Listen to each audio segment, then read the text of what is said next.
tema de hoje é sequestro de bens. A primeira coisa é que estamos falando sobre medidas cautelares, de natureza o quê? Assecuratória. Então, aqui versa sobre o tema medidas cautelares ou medidas de natureza assecuratórias. Medidas de natureza assecuratórias.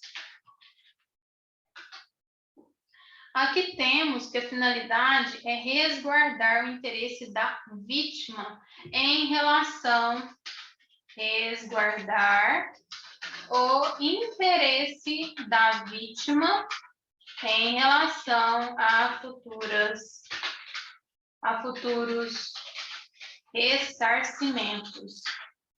Então, a vítima que sofreu ali um abalo em seu patrimônio, ela precisa, depois de comprovada a ilicitude do criminoso, da atitude criminosa, depois de comprovado esse fato criminoso, ela precisa ser ressarcida.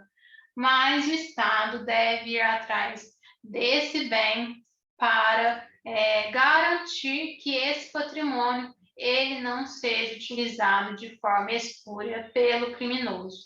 Então, esse ressarcimento vem como efeito da condenação, mas se esperarmos até o momento da condenação, pode ser que esse bem já não mais exista com o próprio criminoso. Então, ele deve ser retirado desse criminoso para que ele possa ser realmente conservado. E então, não podemos o quê? Deixar isso para o último momento, para o momento somente da condenação, sob pena do quê? Do agente desviar, então, para evitar qualquer desvio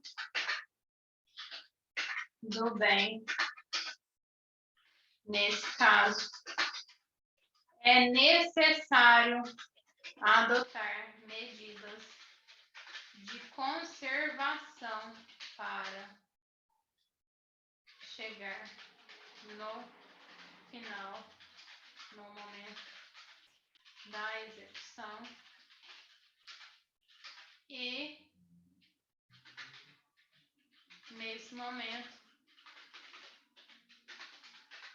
haver a possibilidade de indenização em favor da vítima. E por isso a gente utiliza essas medidas com caráter antecipatório. Mas aqui, para a gente não esquecer de jeito nenhum as diferenças, porque aqui a gente está tratando de quê? De tutela cautelar, mas existe uma outra tutela, que é a tutela antecipada, mas estamos tratando de tutela cautelar. Então, só para fazer uma analogia entre tutela antecipada e tutela cautelar, eu gosto da analogia da carne. Da carne. O que é isso? Analogia da carne. Para não esquecer. Então, imagina uma pessoa que precisa urgente se alimentar. Então, é necessário pegar esta carne que está aqui de posse de de uma outra pessoa e já garantir o que é a satisfação da pessoa. Então, tutela satisfatória é a tutela o quê? Antecipada. Aqui já avisa uma satisfação. Pego a carne e já dou aqui para o agente que está com fome. Já a tutela cautelar, eu não dou diretamente, porque ainda deve ser discutido aqui, investigado o caso. Mas eu retiro dessa pessoa e coloco a carne no congelador, com o objetivo de conservá-la. Então, enquanto aqui na antecipada, eu já satisfaço o interesse da vítima. Na tutela cautelar, eu tenho o objetivo de pegar esse bem para conservá-lo. Eu não vou dar para ninguém, eu vou colocar no congelador para que futuramente esse bem esteja conservado e eu dê a ele a quem justamente mereça.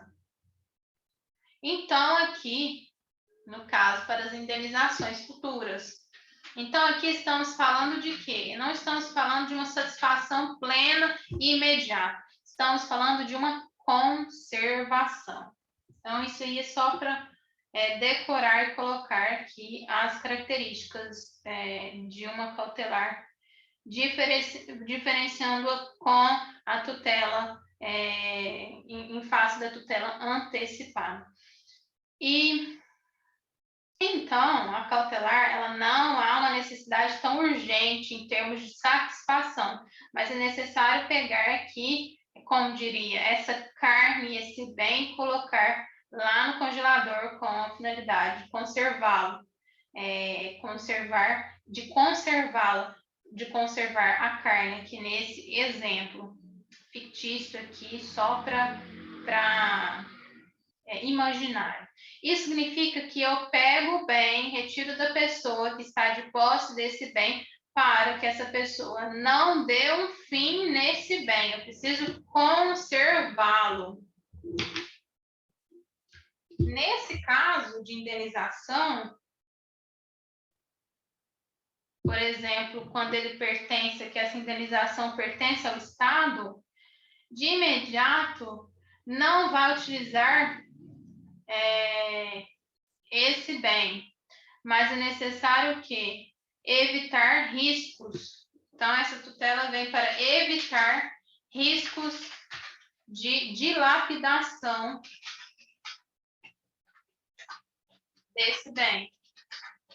Então, eu não vou aqui satisfazer o interesse da vítima de imediato, mas necessário conservar o bem. Um pouco repetitivo, mas é isso. E aí, vamos finalmente aos exemplos. Vamos imaginar o seguinte. Esse aqui é o Zequinha. O Zequinha, ele é investigado no inquérito policial por prática de comércio ilegal de armas. Aqui o tanto de armas, ó. Comércio ilegal de armas. E aí, o que acontece? O Zequinha, ele diz para todo mundo que ele trabalha como entregador. Ele trabalha como entregador de um sacolão. Então, aqui está Zequinha e ele diz para todo mundo que trabalha como entregador. Acontece que Zequinha tem esse carrão aqui, ó. Esse carrão aqui é uma BMW. Agora, imagina, Zequinha fala que é entregador, mas tem uma BMW. Mas se a gente for colocar no papel o que o Zequinha ganha como entregador e o bem que ele tem, ele nem vivendo aqui 2 vidas como entregador, ele poderia ter esse bem de forma lícita, de forma com que ele está aqui a declarar. Então, Zequinha, ele alega que trabalha como entregador, mas tem um patrimônio incompatível com o seu rendimento. Então, ele descobre que está sendo investigado e está prestes a alienar esse carrão aqui para o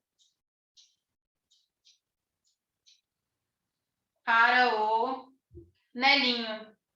Para o Nelinho.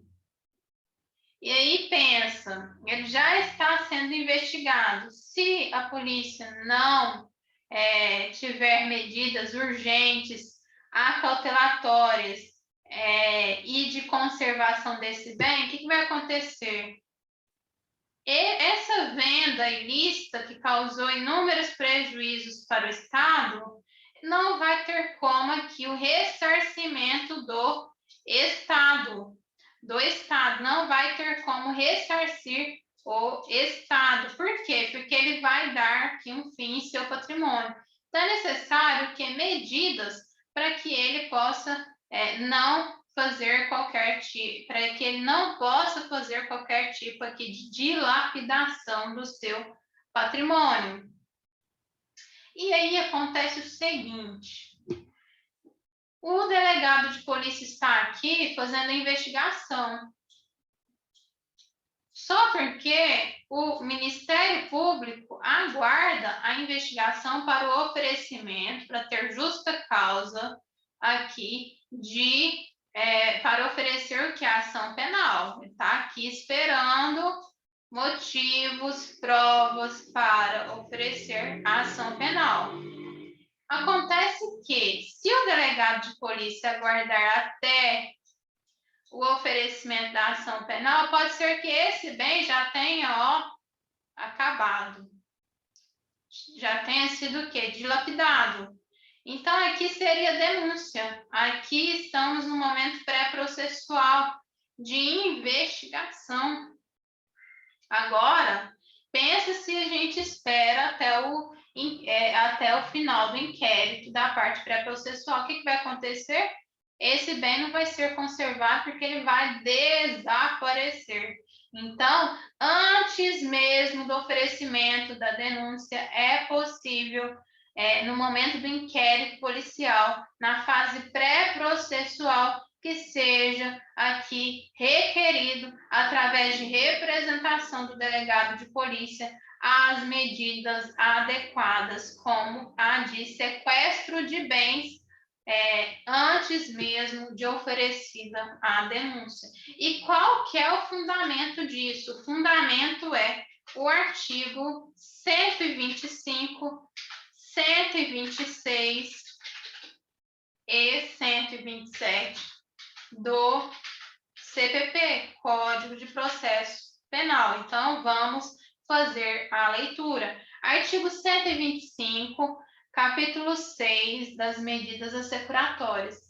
Artigo 125, caberá o sequestro dos bens imóveis adquiridos pelo indiciado com os proventos da infração, ainda que já tenham sido transferidos a terceiros. Então, mesmo que transferiu lá para Nelinho, o Zequinha transferiu para Nelinho, é possível sequestro de bens, desde que aqui adquiridos pelo indiciado com os proventos da infração. Então, estamos aqui em um momento de indiciamento. Ele é condenado? Não, está ainda no momento de indiciamento, desde que seja aqui proventos de infração. Artigo 126, para a decretação do sequestro, bastará a existência de indícios veementes da proveniência ilícita dos bens. Artigo 127, o juiz, de ofício a requerimento do Ministério Público ou do ofendido, então, requerimento do Ministério Público ou do ofendido, ou mediante representação da autoridade policial. Então, a autoridade policial, o delegado de polícia, pode representar requerendo a medida de sequestro dos bens imóveis para conservá-lo. Perfeito, pode. Ele deve pedir para quem? Para o juiz, que poderá fazer aqui de ofício a requerimento do Ministério Público ou do ofendido, ou mediante representação da autoridade policial. Poderá ordenar o sequestro em qualquer fase do processo ou ainda antes de oferecida a denúncia ou a queixa. Então, aqui em qualquer fase do processo ou ainda antes de oferecido o quê? A denúncia. Isso quer dizer o quê? Na fase pré-processual. Então, antes da denúncia, estamos onde? Estamos numa fase pré-processual. Então, perfeito? Vamos para frente. E aí é o seguinte, como a gente viu, a forma de assegurar que esse bem do indiciado não será vendido é possível por meio do sequestro. Mas, tendo esse sequestro, o que é possível também? É possível a garantia no próprio cartório. Então, aqui é possível essa garantia por meio de hipoteca legal, que poderá ser requerida pelo ofendido em qualquer fase do processo. Então, além do sequestro, se a pessoa quiser gravar o bem no próprio registro, no próprio cartório, é possível através de hipoteca legal. É possível gravar o bem com hipoteca. Isso aqui é a forma garantidora que ele não será o quê? Vendido a terceiros. Com hipoteca legal. Isso pode ser requerido pelo ofendido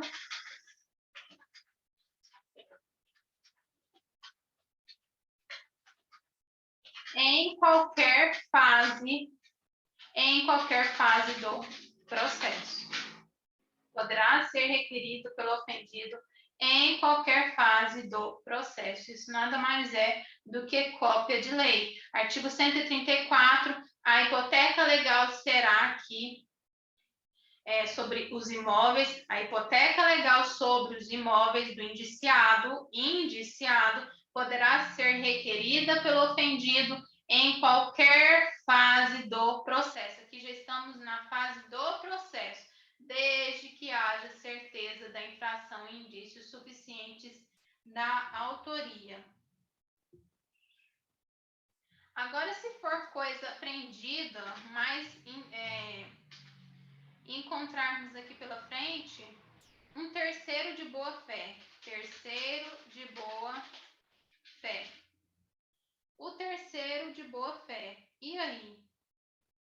Então, há um mandado de busca, mas aqui também é uma pessoa que nada sabia sobre a questão. Um terceiro de boa fé. Então, é importante aqui que a autoridade judicial, nessa questão, vamos imaginar que um imóvel é vendido. E há aqui um terceiro, a Maria Silva. A Maria Silva, ela pega todo o seu dinheiro e investe tudo nessa casa. Não sabia de nada que isso aqui era fruto de ilícito. Aí o que acontece? Ela é uma terceira de boa fé. Ela não tem nem para onde ir. E aí? E aí, nesse caso, que a autoridade judicial ela deve instaurar um incidente aqui e para saber como será feita a restituição dessa coisa apreendida. Então, aqui, isso aqui é a autoridade judicial. A autoridade judicial deve instaurar incidente. E aí sim discutir como será agora essa restituição. Artigo 125, vamos ver aqui o que está falando no artigo 125.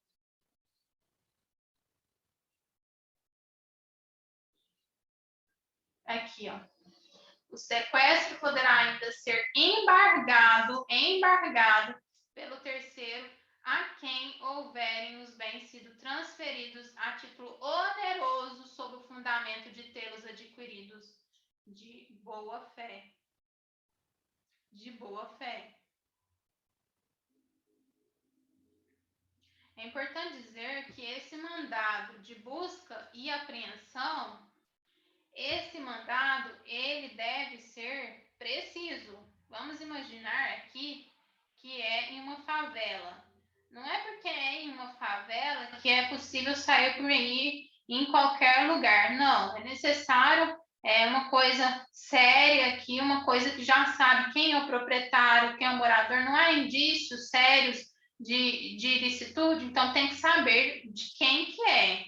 Então, é necessário o quê? O nome do proprietário, o nome do morador, o número da casa, para que essa busca ela seja o quê? Especificada.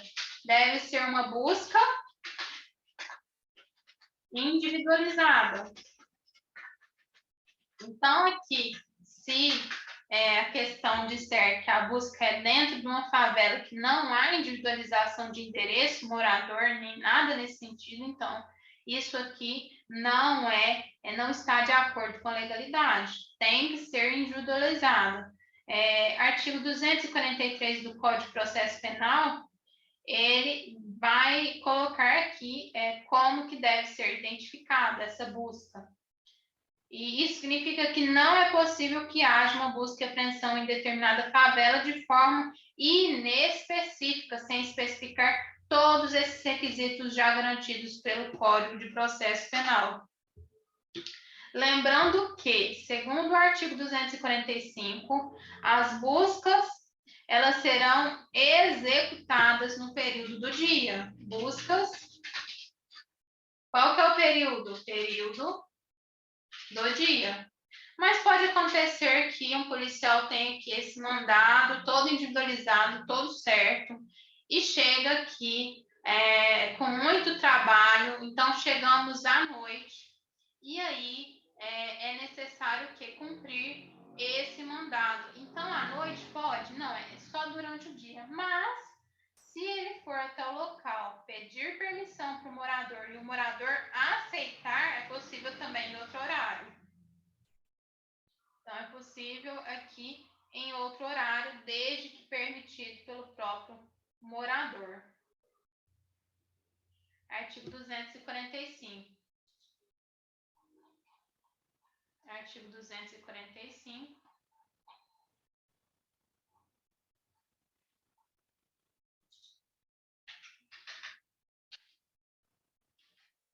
As buscas domiciliares serão executadas de dia, salvo se o morador consentir que se realizem à noite.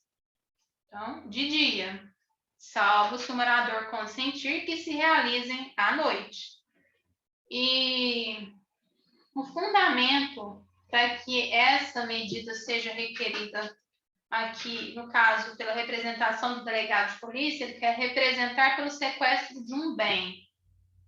O fundamento, um dos fundamentos da cautelar será o fumus comissi delicti,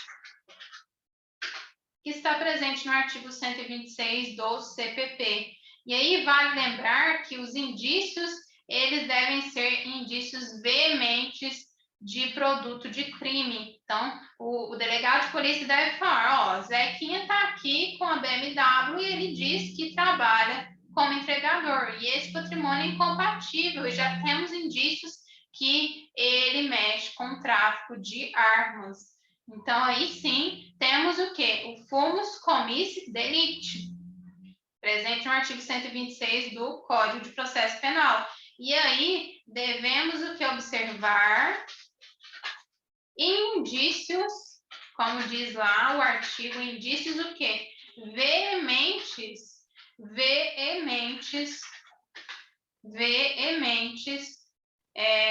que esse produto é produto de crime, que esse imóvel é o quê?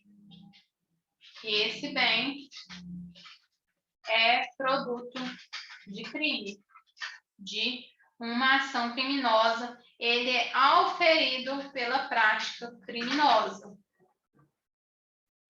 Isso através de indícios compatíveis aqui, que vão mostrar, pode ser, por exemplo, da incompatibilidade, no caso do exemplo, entre o patrimônio ostentado por Zequinha, no caso do exemplo, e a renda financeira do Zequinha. Então, o patrimônio ostentado é incompatível com a renda financeira e temos indícios que esse patrimônio, ele na verdade não é fruto de trabalho honesto, mas sim produto de crime. E o artigo 126 do CPP, ele fundamenta isso.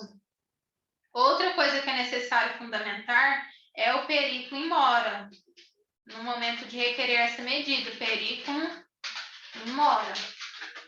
O perigo in mora é o perigo da demora, tendo em vista que se essa medida não for urgentemente aplicada, terá o risco de chegar até o final do processo ou do procedimento, no caso do inquérito policial, e o agente não ter como ressarcir por ter dilapidado o patrimônio por meios espúrios para conseguir aqui uma vantagem e para se eximir das devidas punições cabíveis também no âmbito civil em questão de indenização. Então, por isso é necessário pegar esse patrimônio, colocá-lo, entre aspas, na geladeira para conservá-lo, entre aspas, isso, para que ao final esse patrimônio ele seja aqui fruto de possíveis indenizações. Então é isso.